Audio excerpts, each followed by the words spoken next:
Jadi bagaimana supaya untuk ke depan, karena harganya juga bagus, pemerintah daerah harus memperhatikan juga. Sekarang kita sedang berusaha untuk mengembalikan ke sana, yaitu kita ada program yang namanya revitalisasi lada. Saya pikir Bangka Belitung sangat tertinggal dengan teknologi. Kenapa?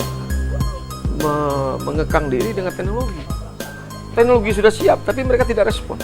Di lada putih secara pelan-pelan berangsur tahun ke tahun itu menurun. Dari mana kecil dari akhir sampai pada tahun hampir 2009 itu hampir sampai ke titik yang istilah dikatakan titik yang sangat memprihatinkan. Tapi seiring dengan perjalanan waktu, hampir berapa tahun ini harga lada agak membaik, sehingga petani mulai semangat lagi untuk bertanam lada. Gitu. Nah, lada istimewanya di situ. Kita pertama punya trademark yang luar biasa, nomor 1 di dunia. Untuk PT Perengka ada tandingannya. Kita punya tes yang luar biasa. Nah, negara lain, jangankan negara lain, pulau lain aja menanam lada itu udah berbeda. Sejak dari zaman nenek moyang kita, artinya memang sudah menjadi tanaman penghasilan pokok di kita ya. Nah, alhamdulillah tadinya kita lihat mereka juga bagus, sambutannya baik, artinya percaya betul-betul bahwa ke depan ini bisa kita tingkatkan, walaupun tidak secara yang saya katakan tadi produksi yang kita harapkan sepada masa jayanya 2003 ke bawah itu tidak impossible, karena itu tadi yang pertama itu masalah lahan, itu tidak ada.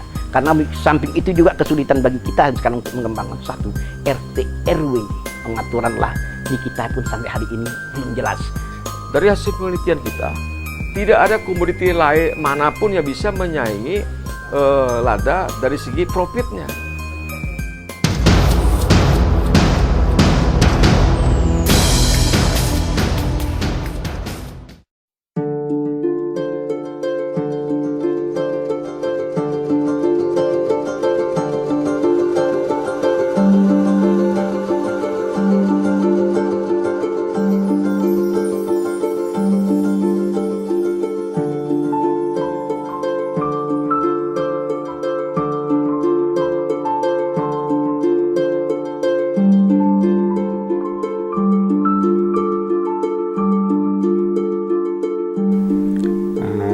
Produksi lada memang ini mengalami fluktuasi ya, naik turun gitu ya.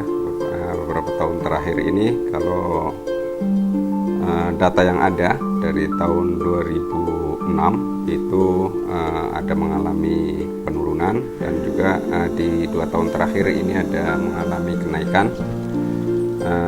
Seperti pada tahun 2006 itu ada 16.000 ton. Namun begitu di tahun 2009 itu menurun hingga 15.000 ton. Alhamdulillah pada tahun 2010 itu sudah naik menjadi 18.000, dan pada tahun 2011 ini sekarang sudah naik menjadi 28.241 ton.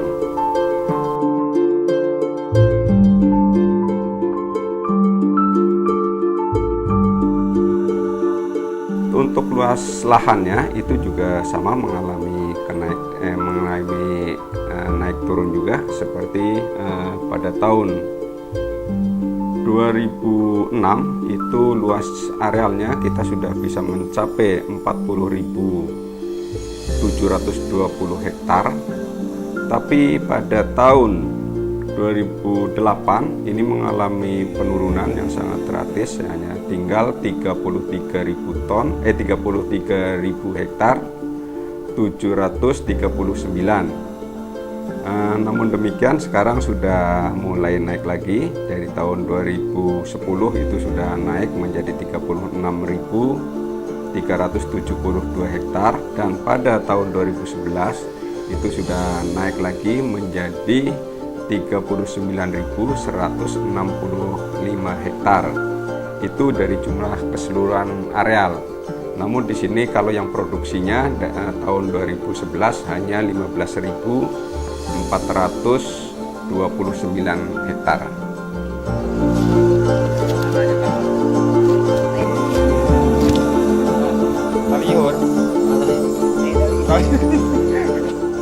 bagaimana supaya untuk ke depan, karena harganya juga bagus, pemerintah daerah harus memperhatikan juga. Jadi sistem entah bagaimana kan. Kalau di sekarang ini, kalau untuk sawit memakan ada CSR-nya Pak, ada revitalisasinya Pak. Jadi kalau sahang ini, karena masyarakat terutama khususnya di Bakam ini Pak, masih punya tanah rata-ratanya 1 hektar Pak, dan kami punya tanah juga sekitar 50 hektar sampai 100 hektar satu hamparan Pak. Itu cocok sekali untuk tanaman lada.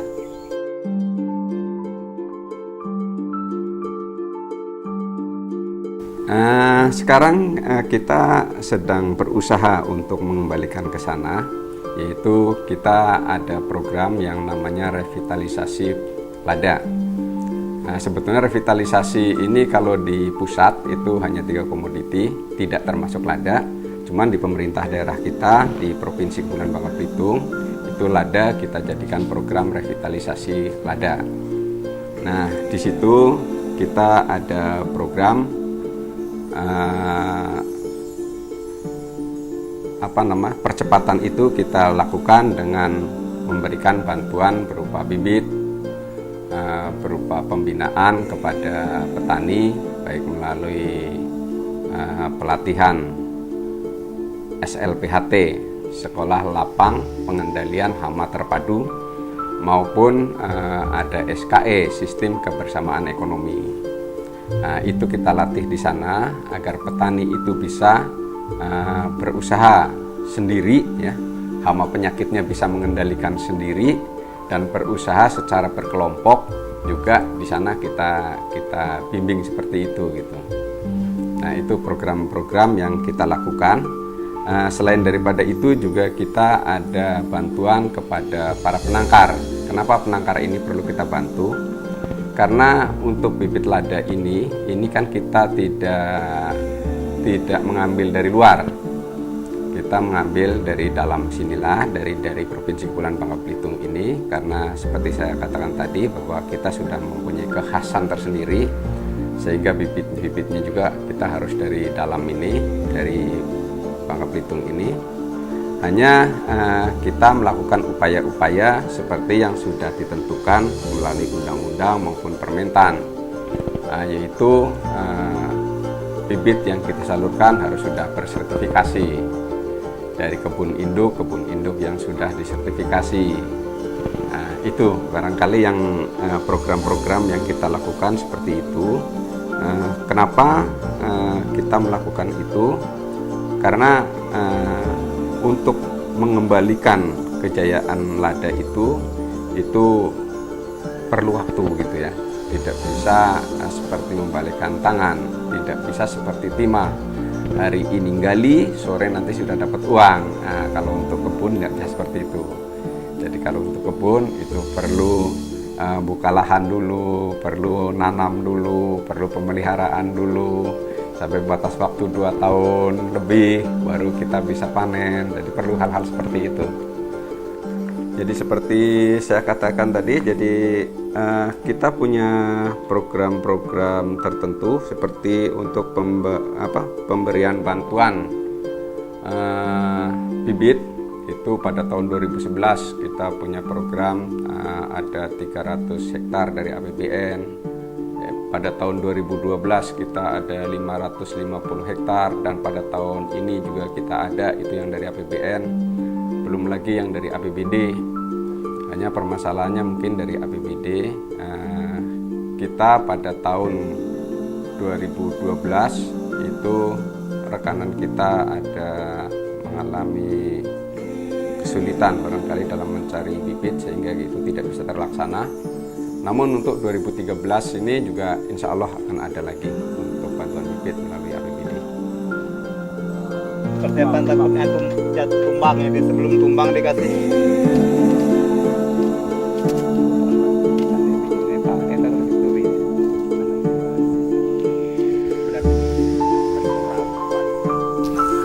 Kalau kita bandingkan antara tahun-tahun pada saat jayanya, di mana kita tahu berteknal Bangka Belitung khususnya, artinya Indonesia secara umumnya kan, di mana dulu kita pernah sebagai pemasok terbesar 86% kebutuhan dunia itu dimasuk dari Bangka Belitung, lada putih khususnya bentuk billed pepper.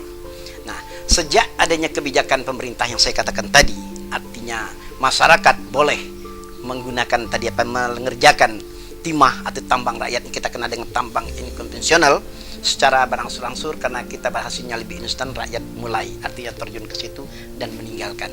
Nah, sebagai akibat dari itu, ya kan, artinya produksi lada putih secara pelan-pelan berangsur tahun ke tahun itu menurun. Dari mana kecil dari akhir sampai pada tahun hampir 2009 itu hampir sampai ke titik yang istilah dikatakan titik yang sangat memprihatinkan, di mana yang tadinya kita 86 tidak naik daripada 10%, hanya sekitar 7% kebutuhan dunia yang bisa kita butuhkan. Di mana tadinya kita hampir 59.000 60.000, hanya produksi kita tidak lebih dari 3.000 sampai 4.000 5.000 ton per tahun. Nah, kondisi inilah yang sangat kita menyedihkan. Yang tadinya kalau kita melihat begitu banyaknya pengusaha khususnya eksportir yang kita tahu sedang lada secara pelan-pelan artinya berguguran karena kondisi itu tadi. Nah, kondisi inilah pada 2009 itu menjadi bahan pemikiran kita, bagaimana tadi kita untuk mengembalikan lada ini supaya paling tidak citranya kembali seperti masa lalu. Namanya, walaupun kondisi dari segi produksi sudah impossible.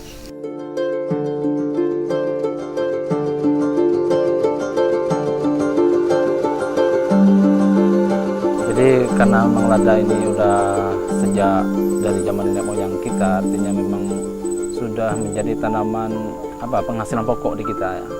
Cuman karena pengaruh dengan harga yang kurang bagus kemarin itu minat petani untuk bertanam lada itu menurun. Tapi seiring dengan perjalanan waktu hampir berapa tahun ini harga lada agak membaik sehingga petani mulai semangat lagi untuk bertanam lada.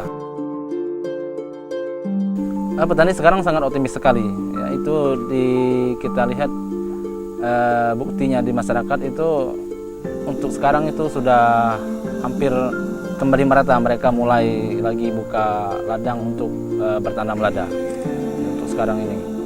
Ya, itu kita bisa lihat dari aktivitas masyarakat yang sehari-harinya pergi ke kebun itu karena untuk ngurus lada mereka.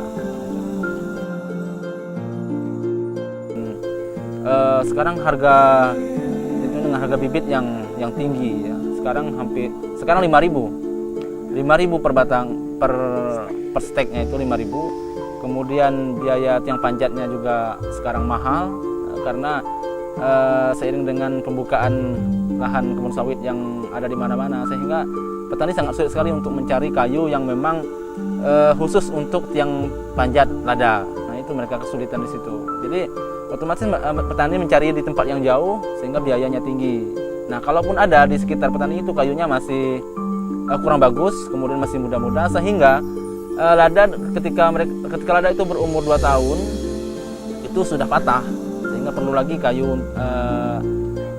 penunjangnya itu untuk mengeluarkan. Nah, berarti kan ada biaya lagi yang harus dikeluarkan untuk itu.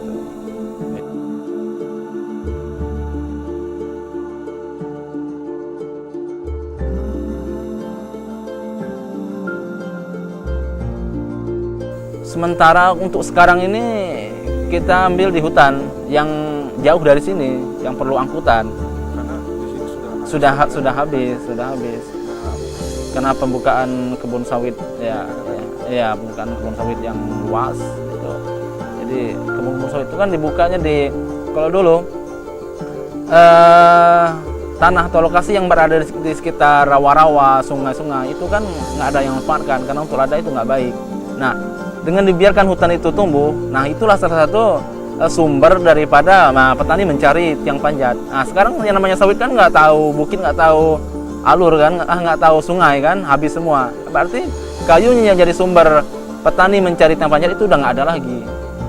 Karena rata-rata kayu yang bagus itu tumbuhnya itu hidupnya itu di sekitar aliran sungai, di rawa-rawa. Hutan yang berada di sekitar aliran sungai itu dibiarkan karena itulah sebagai sumber daripada petani untuk mencari tiang panjat. Itu bahwa sawit ini tidak sederhana yang kita pikirkan. Dikira tanam sawit, tanam langsung produksi. Padahal itu cost-nya tinggi juga. belum masalah-masalah lain, sumber air segala macam. Kita pulau kecil. Nah, lada istimewanya di situ. Kita pertama punya trademark yang luar biasa. Nomor 1 di dunia. Untuk PT Per nggak ada tandingannya. Kita punya tes yang luar biasa. Nah, negara lain, jangankan negara lain, pulau lain aja menanam lada itu udah berbeda. Kalimantan misalnya sudah berbeda. Ini kan anugerah dari Yang Maha Kuasa. Jadi ini sebenarnya satu potensi yang harus dimaksimalkan. Nah, di sini yang kita perlu kita sosialisasikan ke masyarakat. Nah, untuk masalah-masalah pengembangan teknologi segala macam, kita tidak terlalu sulit. Karena basicnya di Bangka Belitung ini kan sudah berapa turunan mereka menanam lada. Dari mulai kakeknya, bapaknya, anaknya, cucunya sudah kenal lada semua. Berbeda kalau kita ngembang lada di tempat lain. Nah, sekarang bagaimana kita mensosialisasikan teknologi-teknologi yang kita anjurkan dari BP3L ini. Nah, dari hasil-hasil penelitian kita, itu kan kita dapatkan semacam teknologi ramah lingkungan. Dan bagaimanapun orang bilang kita harus kembali lagi ke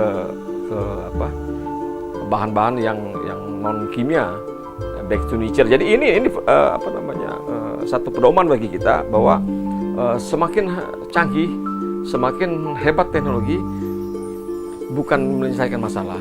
Jadi bukan jaminan untuk menyelesaikan masalah. Jadi kita harus balik lagi bahwa begini, teknologi yang baik itu begini. Karena lada, kita tahu bahwa umur lada kan kalau di masyarakat paling-paling dia 3 kali panen, 5-6 tahun sudah habis. Nah, dengan teknologi ramah lingkungan, hasil penelitian kita itu bisa 15 tahunan. Jadi 2 tahun dia sudah panen. Jadi dia bisa panen sampai 12 kali, 13 kali panen.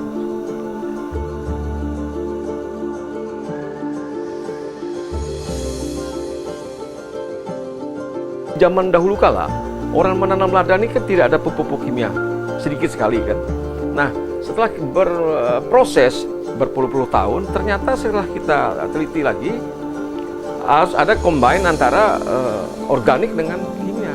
Nah, ini proses organik ini berangsur-angsur, nanti yang kimianya kita kurangi. Contoh yang paling realistis adalah pestisida. Nah, kalau sekarang zaman yang teknologi canggih, pengguna pestisida ini kan jor-joran. Nah, itu efeknya luar biasa. Nah, kita nggak sadar aja bahwa petani menggunakan pestisida yang overdosis, itu dampak kesehatan kan luar biasa. Nah, lada ini kan yang barang untuk dikonsumsi, untuk kosmetik, untuk obat-obatan, banyak sekali manfaat. Nah, itu hasil penelitian teman-teman pengguna lada untuk proses-proses bahan-bahan obat-obatan itu berbahaya. Jadi sekarang kita minimalkan itu semua. Nah, kalau kita langsung organik nggak bisa. Ini proses ya. Dikurangi bertahap, dikurangi. Nah, itu pertama. Yang kedua, yang isu berkembang di pasar internasional yang bisa menjatuhkan lada Indonesia itu adalah isu lingkungan. Jadi kalau orang nanam lada 1 hektar, dia membabat hutan 1 hektar. Bayangkan kalau petani nanam 1000 hektar, 1000 hektar juga lahan dibabat. Nah, ini yang harus kita minimalisir. Karena tadi kaitannya dengan desakan dari komunitas lain seperti sawit, dengan terbatasnya luas daratan di Bangka Belitung ini. Nah, ini sebenarnya satu hal yang tidak dianggap sebelah mata. Ini penting sekali. Ini prinsipnya. Makanya RT RW itu penting sekali. Tanpa itu akan sulit. Dan kebijakan pemerintah daerah ini harus konsekuen. Jadi ini loh lahan yang untuk lada. Ini yang bukan lada. Jangan dicampur aduk. Nah, sekarang kan petani bingung. Yang bekas lada, bahkan masih ada taman lada, dia tanam sawit. Begitu lada naik, sawit anjlok, dia mau buang sawit, tanam lada. Lahan lain nggak punya. Nah, ini kasihan kita petani kan. Ini petani sekarang luar biasa. Animonya dengan lada, dengan harga yang bagus, ditunjang dengan indikasi geografis kita, itu luar biasa. Organik itu kita dapat dari ternak. Nah, nanti programnya itu seperti kencing sapi, kotorannya. Itu kita masuk mycorrhiza. kita olah, kita siram ke pohon lada. Jadi kimia udah kecil sekali. Paling kita perlu misalnya urea, amoniak untuk pacu bunganya. Selesai. Ya, harapan realistis saya katakan tadi, kami dapat mencapai sampai seperti kata Pak Menteri ini, dapat 20.000 saja produksi, artinya 30% dari yang lama, ya kan? Tadi kalau di 160 dan 30% atau 40% saja, itu sudah suatu kebahagiaan bagi kita. Karena apa yang saya katakan kebahagiaan? Karena nilai harganya, value-nya tinggi.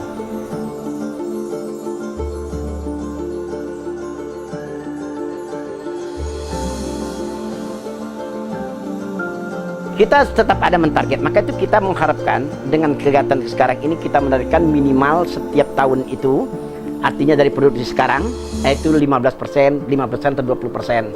Tapi kita mengharapkan 2015 itu tingkatnya. Namun yang kita naikkan masuk 20%, 15%-nya tidak mencapai seperti yang kita katakan pada dulu.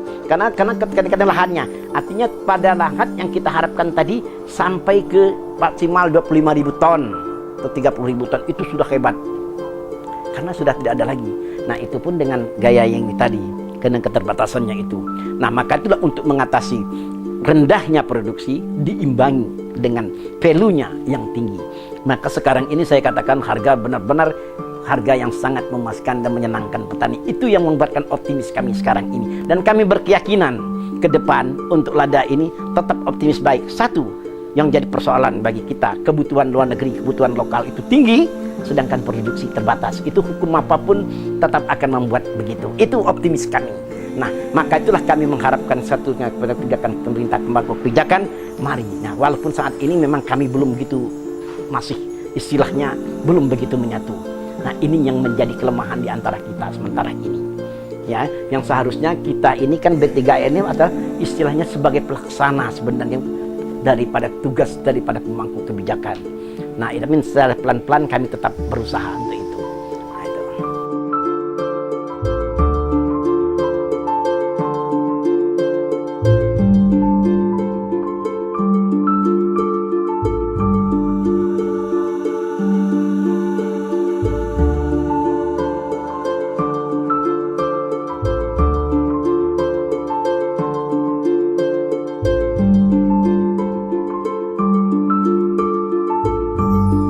Orang-orang luar, user segala macam, buyer segala macam datang ke kita dari Jerman, dari Belanda, di mana Prancis ke sini.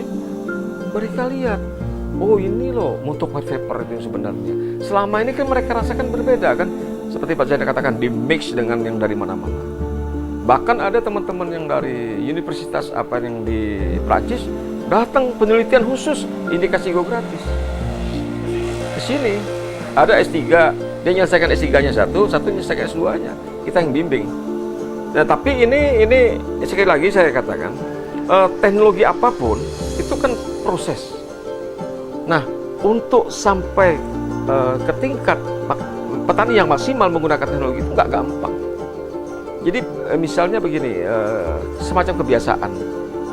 Nah, kebiasaan itu kan nggak gampang kita rubah. Istilahnya tradisi. Nah, kita di sini tradisinya menggunakan tiang panjat mati. Itu kan merusak lingkungan. Habis sudah kita babat untuk tiang panjatnya. Junjungnya kalau istilah di sini ya kan. Nah, kita gunakan tiang panjat hidup. Jadi kalau mereka sudah menggunakan tiang panjat hidup, itu permanen. Nah, kalau misalnya dia mau buka lahan baru, nanam lada, tinggal ambil steknya. Jadikan lagi. Jadi cost-nya jauh. Nah, katakan 1 kilo sekarang kita butuh sekitar 40-50 ribu.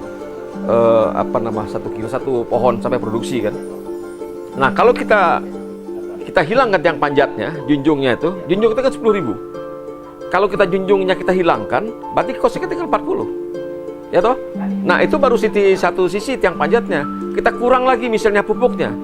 Pupuknya kita kurang lagi, misalnya kita maksimalkan organiknya. Itu turun lagi kosnya. Jadi hasil penelitian kita, kalau kita menggunakan tiang panjat hidup dengan tiang panjat mati, itu pupuknya lebih besar dari penggunaan yang tiang panjat mati. Nah, ini orang awam kan berpikir lain. Justru yang tiang panjatnya hidup, ya pupuknya banyak, kan makan. Ya pasti makan, cuman ada teknologi yang harus kita siasati. Jadi hasil kita teliti. Nah, kalau kita pas pemupukan, itu tiang panjang ini kita potong. Nah, tanaman apapun, pohon apapun, kalau kita potong, dia kan diam. Dia sakit, nggak makan, dia diam gitu kan. Nah, waktu itu kita pupuk. Nah, pupuknya diambil ada. Emang ada metode seperti itu? Iya, seperti itu. Dan ini di dalam buku indikasi geografis kita terapkan itu.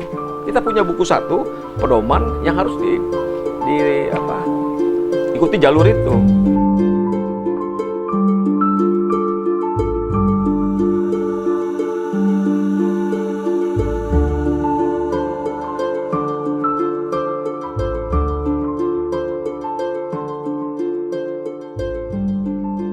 Nah, ini kan kita sudah melakukan sosialisasi di hampir seluruh kabupaten kota tingkat 2. Bangka Belitung sudah segala macam, tingkat Bangka Selatan. Saya katakan tadi, ini kan proses teknologi ini memang nggak segampang kita bayangkan. Jadi kebiasaan petani, tradisi petani itu mau kita rubah nggak gampang. Nah, inilah PR kita. Sebenarnya kalau kita combine dengan teman-teman di dinas, di badan penyuluhan, itu sangat baik. Kita sudah melakukan pendekatan dengan kepala dinasnya supaya kita bersama-sama menyampaikan teknologi ini pada masyarakat yang pengguna teknologi. Nah, ini yang sampai sekarang belum. Nah, inilah kami ini belum bisa karena belum bisa menetapkan bagaimana artinya bagaimana dinas dengan kita karena bersinkronisasi sinergi di antara kami ini sementara ini masih. Nah, ego sektoral di antara kita kelihatannya tinggi. Harapan kami itu untuk harga itu kalau bisa itu stabil. Itu karena itu salah satu faktor yang mempengaruhi minat dari petani untuk menanam lada. Sekarang makanya petani sekarang itu lebih antusias untuk menanam lada. Berapa waktu ini harganya agak stabil. Nah, sekarang sudah sekitar 80-an. Nah, kita itu masih bisa menguntungkan. Nah, tapi kalau nantinya kalau harganya jatuh lagi, itu petani udah nggak berani lagi nanam lada karena nggak tertutup antara biaya dengan yang kami keluarkan untuk mengurus lada itu.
Scar tissue that I wish